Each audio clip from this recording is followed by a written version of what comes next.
Subscribe करें, press करें bell icon और पाएं मुंबई, नवी मुंबई एवं बॉलीवुड की ताजा तरीन खबरें।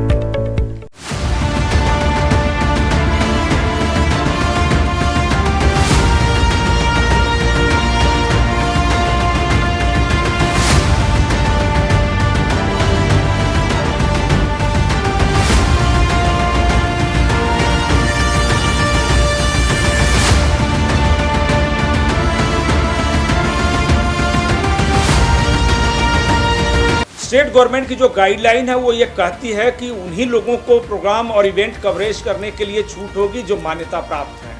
तो इसका मतलब जो डिजिटल मीडिया है, जिसे आप यूट्यूब कहते हैं, जिसे फेसबुक कहते हैं, या जो वेबसाइट पर चल रही है आजकल नए दौर में, उससे जुड़े हुए पत्रकारों का, रिपोर्टर्स का क्या होगा? कौन सा ये रूल रेगुलेशन है, कौन सा लॉकडाउन का नया फंडा है ये कि आप सिर्फ मान्यता प्राप्त पत्रकारों को ही रिपोर्टिंग करने देंगे?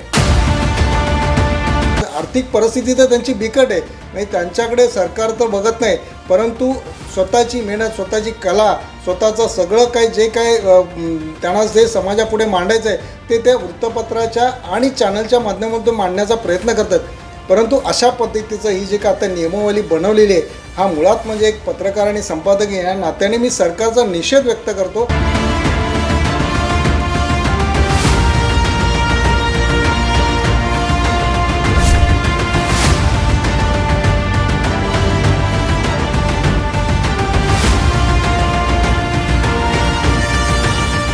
महाराष्ट्र में दिन ब दिन कोरोना संक्रमित मरीजों की संख्या बढ़ रही है। इस पर नियंत्रण लाने हेतु अब महाराष्ट्र के महाविकास आघाड़ी सरकार ने नई नियमावली घोषित कर 30 अप्रैल तक दुकानें बंद रखने का फरमान जारी कर छोटे व्यापारियों को खाई में धकेलने का काम तो किया ही है, साथ ही अब उन्होंने अपने नए आदेशों में ये भी कहा है कि कड़े निर्बंधों के तहत केवल अधिस्वीकृति धारक ही पत्रकारिता कर सकते हैं। राज्य सरकार के इस निर्णय को लेकर पत्रकारों में काफी नाराजगी व्यक्त की जा रही है। नवी मुंबई के ज्येष्ठ पत्रकार सुधीर शर्मा, जो कि पिछले 30 सालों से नवी मुंबई में पत्रकारिता कर रहे हैं, उन्होंने महाविकास आघाड़ी सरकार के इस निर्णय का निषेध व्यक्त करते हुए कहा कि अगर केवल अधिस्वीकृति धारक पत्रकारों को मान्यता प्रदान की जाएगी तो अन्य पत्रकारों का क्या होगा। यह सरकार का दोगला रवैया होने की बात भी उन्होंने कही। स्टेट गवर्नमेंट की जो गाइडलाइन है वो ये कहती है कि उन्हीं लोगों को प्रोग्राम और इवेंट कवरेज करने के लिए छूट होगी जो मान्यता प्राप्त हैं। तो इसका मतलब जो डिजिटल मीडिया है, जिसे आप यूट्यूब कहते हैं, जिसे फेसबुक कहते हैं, या जो वेबसाइट पर चल रही है आजकल नए दौर में, उससे जुड़े हुए पत्रकारों का, रिपोर्टर्स का क्या होगा? क्या उनके साथ ये पक्षपात नहीं है? ये सरकार का दोगला रवैया नहीं है कि एक तरफ डिजिटल माध्यम को प्रमोट करने का, प्रोत्साहन देने का, और दूसरी तरफ उसी डिजिटल माध्यम के रिपोर्टर्स और जो मीडिया कर्मी हैं उनको साइड में रख देने का कि आपको अधिकार ही नहीं है रिपोर्टिंग करने का? ये कहाँ का नियम है? कौन सा ये रूल रेगुलेशन है, कौन सा लॉकडाउन का नया फंडा है ये कि आप सिर्फ मान्यता प्राप्त पत्रकारों को ही रिपोर्टिंग करने देंगे? जो चंद गिने चुने लोग हैं, आप एक शहर में देखेंगे तो 4 से 5 लोग होंगे। अब ये मुंबई की बात कर लिए, 16 लाख की आबादी वाली जो ये आबादी वाला शहर है, और यहाँ पर तमाम प्राधिकरण है, MIDC है, MSEB है, महानगर पालिका है, पुलिस प्रशासन है और दूसरे डिपार्टमेंट हैं। एक साथ तमाम प्रोग्राम होते, तो क्या ये चंद लोग ही सिर्फ रिपोर्टिंग करेंगे?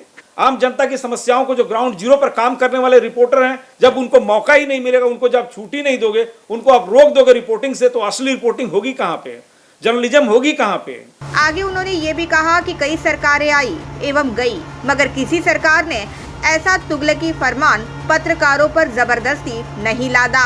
एक जर्नलिस्ट होने के नाते मैं पिछले 30 साल से यही देख रहा हूं, तमाम सरकारें आई और गई, लेकिन इस तरह से कोई तुगलकी फरमान किसी सरकार ने नहीं जारी किया कि सिर्फ मान्यता प्राप्त पत्रकारों को ही सिर्फ रिपोर्टिंग की छूट रहेगी और बाकी लॉकडाउन में किसी को भी मौका नहीं मिलेगा, किसी को छूट नहीं रहेगी।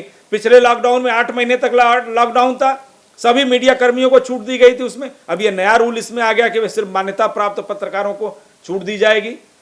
जब ग्राउंड जीरो की रिपोर्टिंग का मामला हो, ग्राउंड जीरो से समस्याओं के अवलोकन करने का, उनकी जानकारी लेने का मामला हो, तब लोकल रिपोर्टर चाहिए। और जब आपका महत्वपूर्ण मामला हो तो सिर्फ आप मान्यता प्राप्त पत्रकारों को आप एंट्री देंगे। ये दोगला कानून है, ये दोगली मानसिकता है। मुझे लगता है कि सरकार को इसको या तो इस गाइडलाइन को वापस लेना चाहिए या जो संबंधित प्रशासन है, पुलिस, कलेक्ट्रेट और नवी मुंबई महानगर पालिका, इनको सबको एक दिशा निर्देश देना चाहिए कि जो भी नियमों के अंतर्गत काम करने वाले पत्रकार या रिपोर्टर हैं, चाहे वो किसी भी मीडिया संस्थान से जुड़े हुए हों या वो मान्यता प्राप्त हों या मान्यता प्राप्त नहीं हों, जो भी गाइडलाइंस के अंतर्गत काम करने वाले हों, सिस्टमेटिक काम करने वाले हों, उन्हें इवेंट और हैपनिंग के कवरेज की पूरी छूट मिलनी चाहिए। उन्होंने उद्धव ठाकरे सरकार से ये भी मांग की कि सरकार पत्रकारों के साथ पक्षपाती रवैया ना अपनाए एवं अपना ये फरमान वापस लेकर अन्य पत्रकारों को राहत प्रदान करे। मैं उम्मीद करता हूं कि केंद्र राज्य की सरकार, उद्धव ठाकरे की सरकार इस बारे में गंभीरता से सोचेगी और जो पक्षपातपूर्ण जो ये गाइडलाइंस जो जारी की गई है, इस गाइडलाइन को वापस लेगी और फ्रेश गाइडलाइन नया जारी करेगी, जिसके तहत डिजिटल प्लेटफॉर्म पर रिपोर्टिंग करने वाले पत्रकारों और मीडिया कर्मियों को भी उतना ही मौका मिलेगा जितना कि मान्यता प्राप्त पत्रकारों को रिपोर्टिंग और कवरेज के लिए मौका दिया जाता है। हम उम्मीद करते हैं कि सरकार इस बारे में निश्चित तौर पे गंभीरता से सोचेगी। नवी मुंबई के ज्येष्ठ पत्रकार दत्तात्रेय सूर्यवंशी ने महाविकास आघाडी सरकार के इस निर्णय का निषेध व्यक्त किया। आज वृत्त संकलन करण्यासाठी अनेक पत्रकार प्रत्येक शहरामध्ये, प्रत्येक उपनगरामध्ये काम करत आहेत। कोणतेही असं क्षेत्र नाही की ज्यामध्ये पत्रकार पुढे आलेले नाहीत। अशा पत्रकारांच्याकडे कुठलंही अधिकृत कार्ड नाही आहे किंवा त्यांच्याकडे असं ओळखपत्र नाही आहे, परंतु ते स्वतः त्या ठिकाणी मेहनत करून आज वृत्त संकलन करतायत, समाजाला जागृत करतायत, प्रशासनाला जागृत करतायत, प्रशासनाच्या काय समस्या आहेत त्या जनतेपर्यंत मांडण्याचं काम करतायत आणि जनतेच्या काय समस्या आहेत त्यासुद्धा प्रशासनापर्यंत करण्याचं काम आज स्थानिक लेवलला वृत्त संकलन करणारे जे वार्ताहर आहेत किंवा आत्ता जे काय प्रसार माध्यम निर्माण झाले आहेत, डिजिटल चॅनल आहेत, यूट्यूब चॅनल आहेत, यामध्ये अनेक तरुण पिढी म्हणजे तरुण मुलं आहेत, तरुण मुली आहेत, या ठिकाणी स्वतःची कलासुद्धा दाखवण्यासाठी या ठिकाणी प्रयत्न करत आहेत। तर अशांवरती सुद्धा एक मोठं संकट निर्माण, आर्थिक परिस्थिती तर त्यांची बिकट आहे, म्हणजे त्यांच्याकडे सरकार तर बघत नाही, परंतु स्वतःची मेहनत, स्वतःची कला, स्वतःचं सगळं काही जे काय त्यांना जे समाजापुढे मांडायचं आहे ते त्या वृत्तपत्राच्या आणि चॅनलच्या माध्यमातून मांडण्याचा प्रयत्न करतात। परंतु अशा पद्धतीचं ही जी का आता नियमावली बनवलेली आहे, हा मुळात म्हणजे एक पत्रकार आणि संपादक या नात्याने मी सरकारचा निषेध व्यक्त करतो। आगे उन्होंने ये भी कहा कि कोरोना की जब पहली लहर आई थी तब सभी पत्रकारों को पत्रकारिता करने की अनुमति प्रदान की गई थी, तो फिर अब सरकार पत्रकारों के प्रति ऐसा रवैया क्यों बरत रही है। उन्होंने पत्रकारों को भी ये आह्वान किया कि सभी पत्रकार अपना पहचान पत्र हमेशा अपने पास रखे। पहिल्या लाटेमध्ये सगळे पत्रकार बाहेर पडत होते, प्रत्येक ठिकाणी ते वृत्त संकलन करत होते, त्यावेळेला ही नियमावली लावली गेलेली नव्हती। परंतु आता अशा दुसऱ्या लाटेमध्ये पुन्हा तुम्ही अशा पद्धतीचे या वृत्त संकलन करणाऱ्या पत्रकारांसाठी जर तुम्ही असं म्हणत असाल की यांना म्हणजे वृत्त संकलन करता येणार नाही, उद्या जर वृत्त संकलन करायला गेले आणि जर का प्रशासनाने त्या ठिकाणी जर अडवलं तर हे मोठं संकट त्यांच्यावर कोसळलं जाणार आहे आणि आजच्या तरुणांवरती एक मोठ्या प्रकारचं कुठेतरी सरकार त्यांच्याकडे वेगळ्या नजरेने बघते असं या ठिकाणी दिसून येईल। हे न होता सगळ्यांना तुम्ही परवानगी दिली पाहिजे।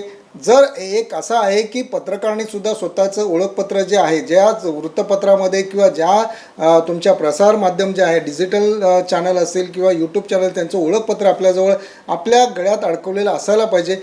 कारण आमचं हे मत आहे की प्रशासनाला सुद्धा हे कळलं पाहिजे की हे वृत्त संकलन करणारे पत्रकार आहेत, कॅमेरामन आहेत, फोटोग्राफर आहेत, जे फोटो काढायला जातात आणि अशा वेळेला काय होतं की जेव्हा एखादी घटना घडते त्यावेळेला तातडीने त्या ठिकाणी पोचावं लागतं आणि मग ओळखपत्र जर त्याच्या खिशामध्ये राहिलं तर तो काय मुद्दाम करतो अशातला भाग नाही आहे। परंतु त्या ठिकाणी पोलीस खात्याने किंवा महानगरपालिकेचे प्रशासन असेल तर यांनी समजून घेतलं पाहिजे, त्यांना समजून सांगितलं पाहिजे आणि मगच त्यांना ते काम जे करतायत त्यांना त्या ठिकाणी त्यांनी दुजोरा दिला पाहिजे असं या ठिकाणी मला वाटतं। आगे उन्होंने ये भी कहा कि कई पत्रकार ऐसे हैं जो सरकार के अधीन रहकर मास मीडिया का कोर्स कर अपना करियर पत्रकारिता क्षेत्र में बनाने की इच्छा रखते हैं, जो स्ट्रेंजर के तौर पर भी काम करते हैं। सरकार के इस निर्णय से इन उभरते हुए पत्रकारों पर भी इसका असर पड़ सकता है, इसलिए सरकार ने दोबारा अपने निर्णय के विषय में जरूर सोचना चाहिए। मुंबईमध्ये आमच्याकडे जवळजवळ 100च्या वर पत्रकार आहेत, त्याच्यामध्ये किती अधिकृत पत्रकार आहेत, बाकी जर बघायला गेलं तर त्या ठिकाणी नवोदित पत्रकार ज्याला आपण म्हणतो की मास मीडियामध्ये आज आपण एक तिथे एज्युकेशन डिपार्टमेंट स्थापन केले, त्याच्यातून विद्यार्थी शिक्षण घेत आहेत आणि त्यांचं जे काय विद्यापीठाच्या माध्यमातून ते मान्यताप्राप्त बाहेर येतात त्यावेळेला त्यांना कुठेतरी एक स्ट्रेंजर म्हणून काम करावं लागतं आणि स्ट्रेंजर म्हणून काम करत असताना त्यांना अनेक ठिकाणचा अनुभव घेण्यासाठी त्यांना वृत्तसंकलन करावं लागतं, कॅमेरा चालवावा लागतो आणि मग अशा पद्धतीने सरकारने त्या ठिकाणी त्यांच्याकडे त्या दृष्टिकोनातून बघितलं पाहिजे.